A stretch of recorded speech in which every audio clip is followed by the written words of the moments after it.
বিসমিল্লাহির রহমানির রহিম। সকলকে স্বাগতম আমার ইউটিউব চ্যানেল বহুদূর থেকে। প্রকৃতি, ইতিহাস আর ঐতিহ্যের চাঁদরে ঘেরা পটিয়া। কর্ণফুলীর বুক দিয়ে বয়ে আসা এই পটিয়া উপজেলা ব্রিটিশ শাসনামলে 1845 সালে পটিয়াতে একটি থানা প্রতিষ্ঠিত করা হয়।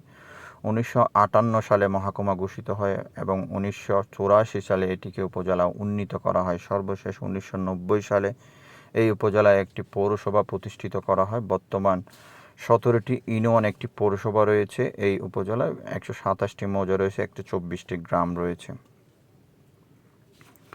এই উপজেলার দূরত্ব চট্টগ্রাম শহর থেকে মাত্র 25 কিলোমিটার দূরত্বে। চট্টগ্রাম উন্নয়ন কর্তৃপক্ষ অনুযায়ী এই শহরকে চট্টগ্রামের স্যাটেলাইট শহর হিসেবে আসলে গণ্যিত করা হয়। একটি সময় এই পটিয়াকে আসলে ভেঙে 3টি উপজেলা গঠিত হয়।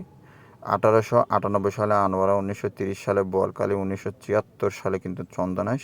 এই পটিয়া কিন্তু বিভিন্ন ইতিহাসের সাথে সক্রিয় রয়েছেন। ব্রিটিশ বিরোধী আন্দোলন থেকে শুরু করে মহান মুক্তিযুদ্ধ পর্যন্ত এই পটিয়ার আসলে বিভিন্ন ইতিহাসে সক্রিয় রয়েছেন। এই পটিয়া আসলে নামকরণ হয় যেভাবে, তৎকালীন আসলে লোকমুখ থেকে শোনা যায় এখানে বিভিন্ন তাঁতি এবং কুটির শিল্পের বসবাস ছিল।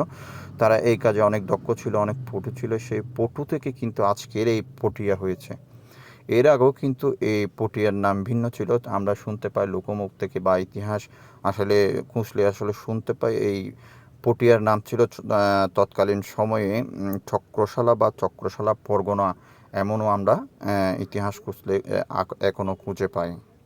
এই পটিয়ায় আসলে ইতিহাস এবং ঐতিহ্য এবং বিভিন্ন আসলে ইতিহাসের সাথে এই পটিয়ার মানুষ সক্রিয় রয়েছেন। যেমন ব্রিটিশ বিরোধী আন্দোলন থেকে শুরু করে মহান মুক্তিযুদ্ধ পর্যন্ত এই পটিয়ার মানুষ আসলে সক্রিয় রয়েছেন। এই পটিয়াতে রয়েছেন নানা ইতিহাস এবং কীর্তিমানদের এখানে জন্ম হয়েছে। অনেক কীর্তিমানদের জন্ম আসলে একটি ভিডিওয়ে আসলে সব কিছু তুলে ধরা আসলে সম্ভব হয়নি। পরবর্তীতে আমি আমার পটিয়ার কীর্তিমান ব্যক্তিদের নিয়ে একটি ভিডিও করার চেষ্টা করব।